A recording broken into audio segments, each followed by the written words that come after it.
Општинската организација на Црвен крст од Виница во своите простории ја реализираше 12-та овогодишна акција за доброволно крводарување.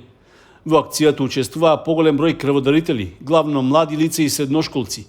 Таа се спроведе со подршка од Институтот за трансфузиологија од Скопје. На денешната акција имаме планирано околу 70 крводарители, како и секогаш најчесто надфрлуваме со бројката. Ова ни е 12-та акција за годинава. Најчесто реализираме 13 крводарителски акции со оглед на тоа дека за празникот Павлов ден, односно Петровден, како празник на градот, организираме дополнителна крводарителска акција. Сите акции се одржуваат во просториите на Црвениот крст, односно во салата, бидејќи имаме одлични услови. Како што кажав, ова ни е 12-та акција, до крајот на годината ќе имаме и 13-та, односно заклучно со месец декември имаме последната акција.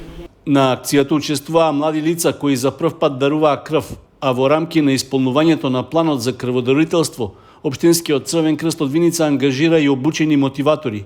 Тие помагаат во поттикнувањето на хуманоста и крводарителството меѓу виничани.